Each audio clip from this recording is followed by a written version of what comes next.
Bueno, el tema que vamos a empezar a tratar el día de hoy es la segunda ley de la termodinámica. La segunda ley de la termodinámica que ya nos va a mostrar la imposibilidad o la posibilidad de que algunos procesos se den en cierta dirección. Recordemos que la primera ley de la termodinámica establece que durante cualquier ciclo que experimente un sistema, la integral cíclica del calor es igual a la integral cíclica del trabajo. Ahora, la segunda ley simplemente viene a justificar que los procesos van en cierta dirección, pero no en la opuesta. Un ejemplo es que una taza de café caliente siempre va a transferir calor hacia el aire que está a su alrededor, pero el calor nunca fluirá de un entorno frío a una taza de café caliente, por ejemplo. ¿Sí? Entonces ya estamos viendo que hay como la imposibilidad de hacer algo. ¿Sí? Eh, en la figura de la derecha podemos ver eh,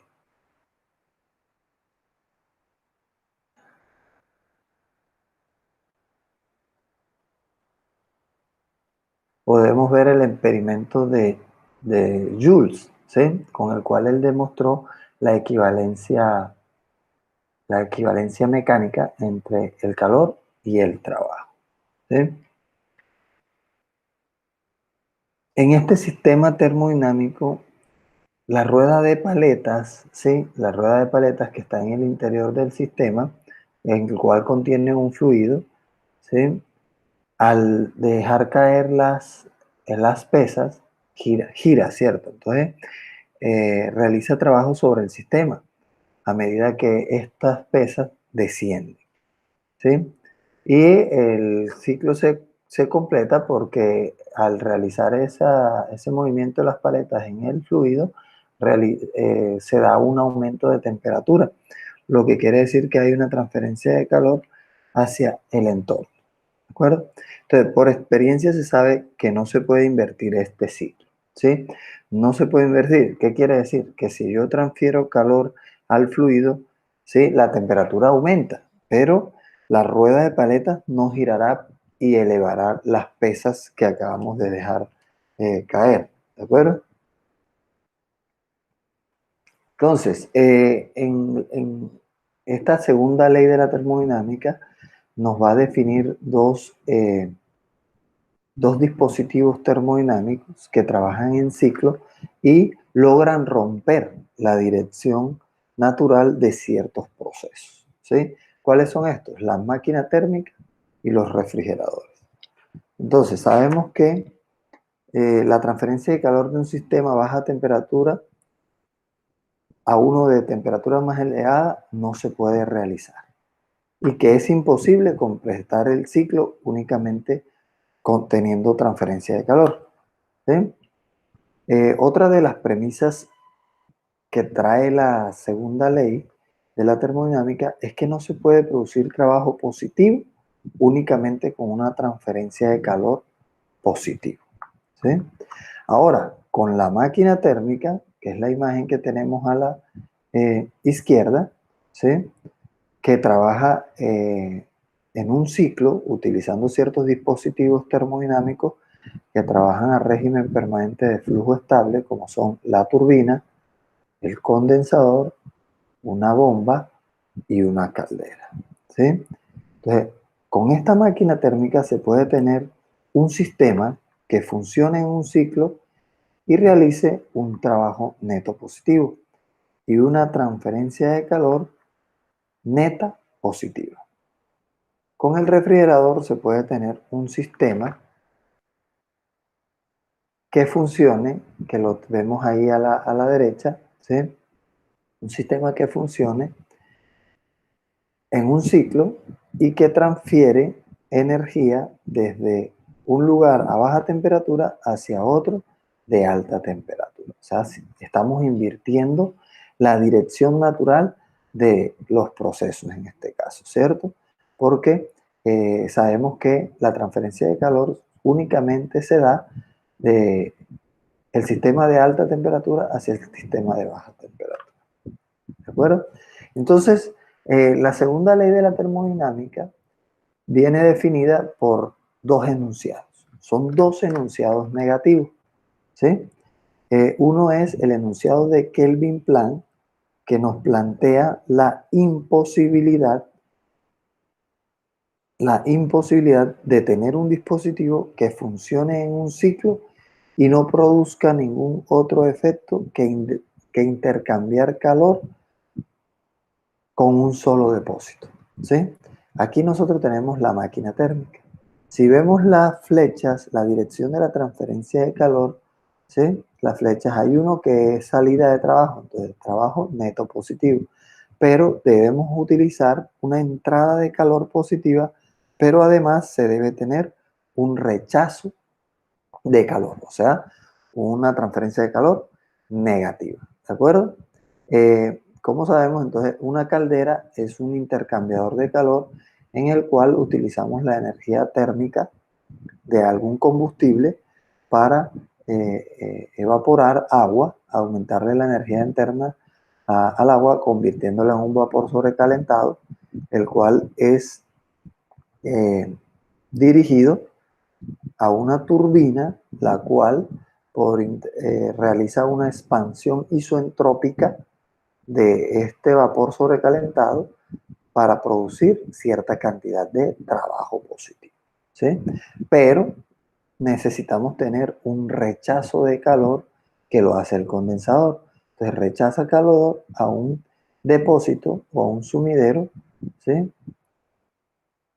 Para lograr que el ciclo se dé. Y luego debemos entonces también impulsar, aumentar la presión del líquido para incorporarlo nuevamente a la caldera. El otro enunciado es el enunciado de Clausius, que nos muestra la imposibilidad de construir un dispositivo que funcione en un ciclo y no produzca otro efecto que la transferencia de calor de un cuerpo más frío a otro más caliente, ¿sí?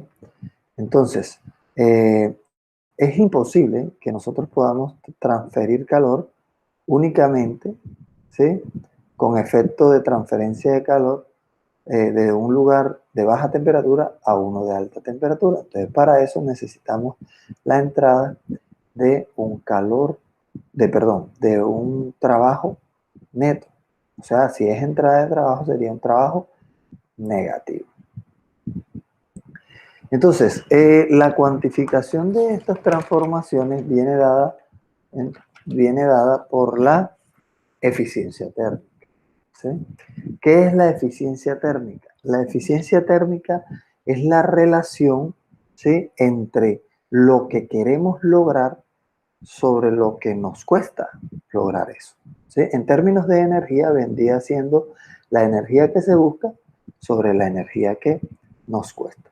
Entonces, la eficiencia térmica, entonces tendríamos que recordar que el enunciado de Kelvin-Planck da origen a la máquina térmica.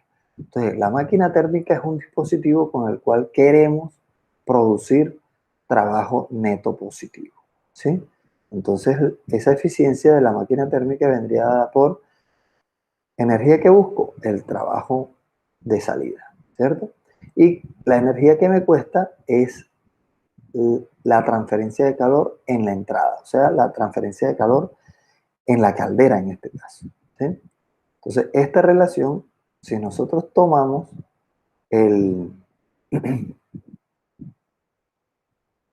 aquí el ciclo de la máquina térmica como un sistema cerrado, vemos que hay unas salidas de trabajo positivo, una salida de calor negativa y una entrada de calor a alta temperatura que es positiva. Quiero decir eso, que el trabajo neto positivo estaría dado por el calor de entrada menos el calor de salida, ¿sí?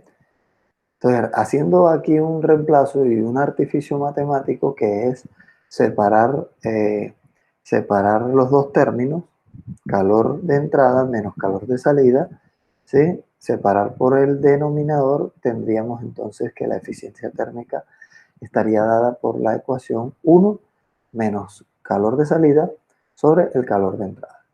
El calor de salida es el calor que rechazamos a baja temperatura, o sea, podríamos llamarlo también Q de baja, calor de baja. Y el de la entrada es el calor que adicionamos o que entra en la caldera, o sea, calor de alta, ¿de acuerdo? Esta forma de la eficiencia térmica nos va a ayudar, ¿sí? Hay que tenerla de esta forma porque nos va a ayudar a definir más adelante eh, cuál es la eficiencia máxima que puede lograr un ciclo, ¿sí? La eficiencia térmica, como ya ustedes leyeron en la lectura que tenían planteada, ¿sí? No se puede lograr eficiencias del 100%.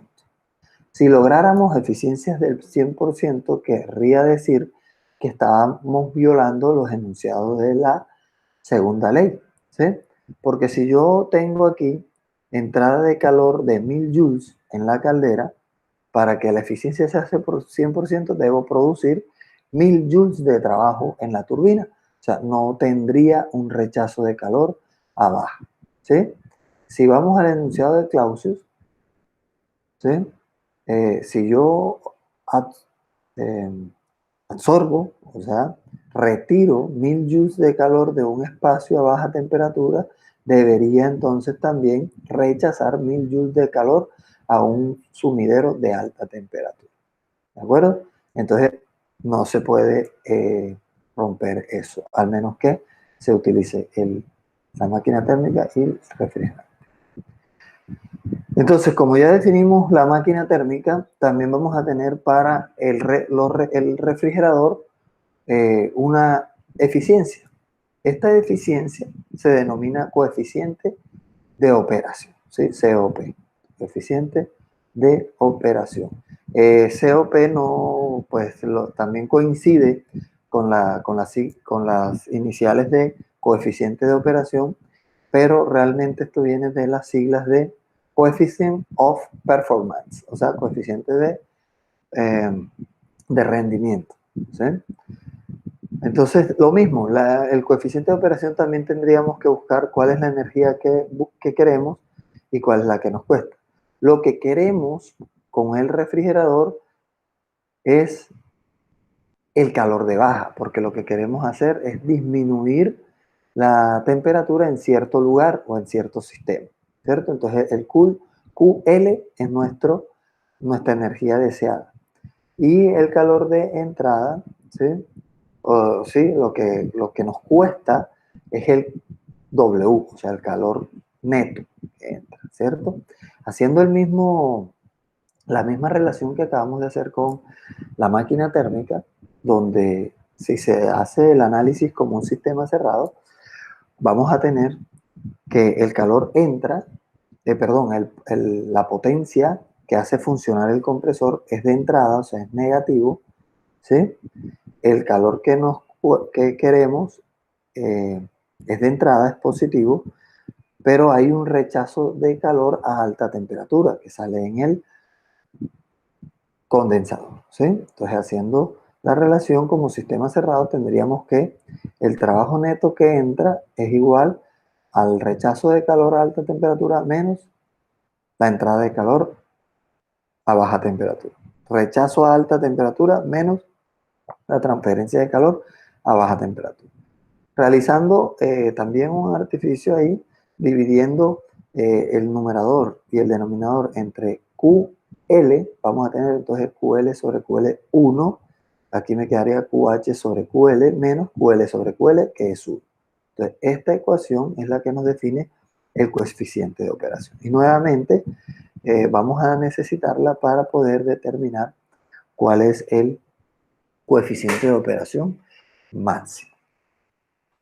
Bueno, hasta ahí, digamos que la introducción a la segunda ley de la termodinámica y vamos a empezar a definir algunas de las ecuaciones que nos ayudan a cuantificar estos cambios que permite la ley. ¿De acuerdo?